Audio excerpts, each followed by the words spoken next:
British Spy Stories, Season 2, The Kill Order.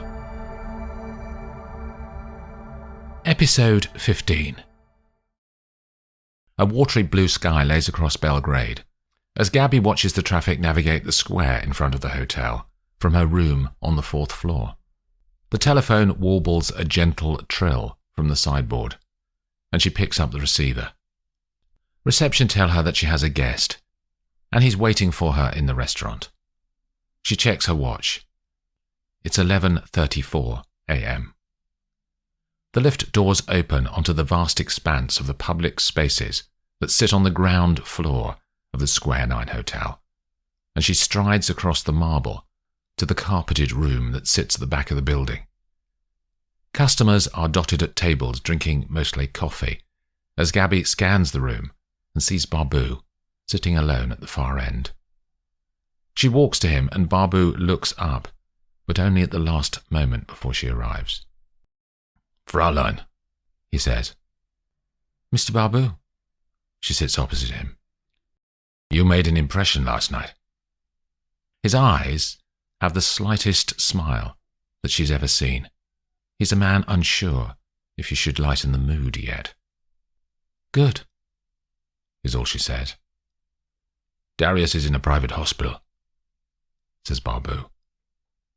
"He needed an operation on his hand overnight." Gabby says nothing, and the air hangs between them uncomfortably. "Your behavior doesn't help our cooperation, Erica." She smiles sweetly. "No one fucks with me, Florin. He's lucky he got away with what he did." She pauses to let in time between that idea and the next. "But I'm prepared to offer you an olive branch so that we can continue our discussions," she says, "now that you know where I stand." She looks up at him, and he raises his eyebrows. "You have a son called Jacob. He'll be, 4 years old now?" Barbu's features crease together. "How do you—" "I know you don't see him. I know you haven't seen him recently, and I know you'd like to see him more. Even have him live here with you in Belgrade." Barbu is silent. "The mother, Irina Voroboyov, worked for you, didn't she?" Gabby's on a roll now. "Took the kid, won't let you near him." Barbu's face is static as he tries to keep his passions in check. "You don't know where they are," she continues, "despite sending your guerrillas all over the old Soviet bloc to find them."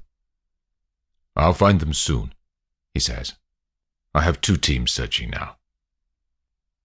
"I'm willing to find Jacob for you." Only now does his face change. A fleeting sensation rolls out across his bone structure before he kills it. "How do I know that you have the capability to do that?" he says. "You don't. You'll only know that when I walk in here with your son." "What do you want in return?" "Half of your Belgrade operation. Everything. Bars, clubs, escorts, drugs." He smiles. She waits. "Partners? And the introduction to your Berlin contacts, as we said yesterday?" She nods. "Some." She can see his mind is already made up. "Do we have a deal, Florin?" He says nothing, nor does he move. Barbu sits in the chair, looking at her, for a full 30 seconds, then leans forward and holds out his hand for Gabby to shake, which she does. She has no interest in prolonging the meeting, so makes her excuses with a promise to let Barbu know how things progress. She returns to her room and dials an encrypted video call on her phone. Gabby walks to the window and sits down in an armchair, waiting for the call to connect. Hans looks flustered when his image appears on the screen. "Hang on, Gab," he says, and she can see him going through the doors into the back rooms of the Met Bar, until he arrives in a small room and closes, then locks the door behind him. "It's soundproof in here." "I need you, Gordon." "Thank God. What's happening?" We need to locate a 4-year-old boy, she says. Where? I don't know. Who is he? Gordon's tone is cautious. Barbu's son. I've told him we'll find the boy and take him to Belgrade. Gab, we don't do child kidnapping. Did you hear what I said? That's what I've told him. It's not what we're going to do. I'm sending you the intel I have. Barbu got one of his prostitutes pregnant. They may have had an affair, but she ran when she was 4 months gone. All we have on Oberon is that she is suspected of going to live with her mother, who lives in Minsk. The mother moved to Belarus when her husband died. She has a sister there. I'm just reading the stuff you sent, says Gordon. What do you want from me? Initially some cyber stuff, says Gabby. Run tracers against her name, her family, registered cars, addresses, friends, anything you can find online to identify her. We need her movements, where she lives now, and any CCTV if you can. Why not ask London for this, Gab? They've got more powerful algorithms and software that can do all of this far more easily than I can. I want to keep this between us for now. You made an agreement with Barbu without London's sanction. This is the field, Gordon. Stuff happens. Are you in, or do I need to find another resource? I'm in, Gab. I'm in, he says. I'll get started and call you tomorrow. I'm coming back anyway, she says. They ring off. Gabby pulls out her case from the cupboard and starts to pack. The taxi drops off Marcus Murphy on Down Street in central London, and he walks around the corner and up the steps of the Cavalry and Guards Club. The doorman nods to him in recognition, and he heads straight for the bar, where he orders a double scotch, then finds a chair in an alcove that overlooks Piccadilly. He watches the traffic drift down along the top side of Green Park and start to hit the queues at Hyde Park Corner. He stares into the amber liquid in the glass in his hand. His thoughts are lost in the colour and the smell that he's been wanting all day.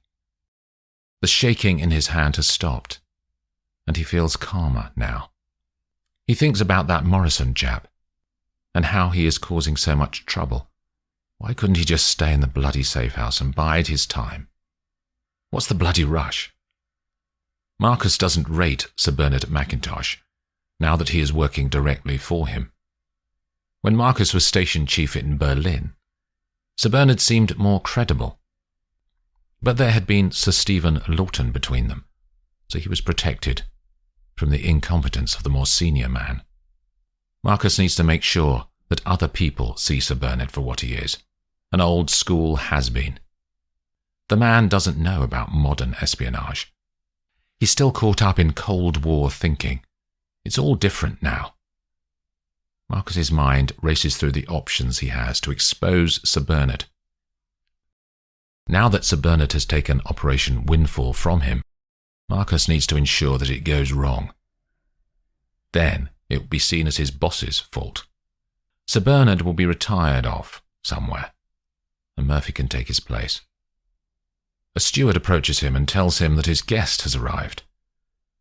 Marcus walks to the reception area and sees a tall, pretty young woman standing there. She smiles at him as he approaches. Are you Marcus? Her voice is velvety, and her eyes are blue. He smiles at her. I'm Lucy. She kisses him on the cheek. Rebecca's unwell, I'm afraid. I'm her stand-in. He looks the woman up and down. Won't you come through? He says, and he leads her towards the dining room. Marcus looks at his watch. It's nearly 2 a.m. The moon is nearly black tonight, he notices. The light stretching across Green Park and highlighting the tops of the trees, but blotting out sight of the smaller ones. He has always liked these rooms at the Athenaeum Hotel, as they make him feel important. This is the life he wants all the time, not just occasionally. Lucy's breathing marks the passing of time in the bed behind him. Her clothes are mostly on a chair by the mirror, but her underwear is on the floor. She had been good, he thinks, He may ask for her next time. He had always asked for Rebecca before, but now he can see that Lucy is more elegant, more fitting for a man of his standing.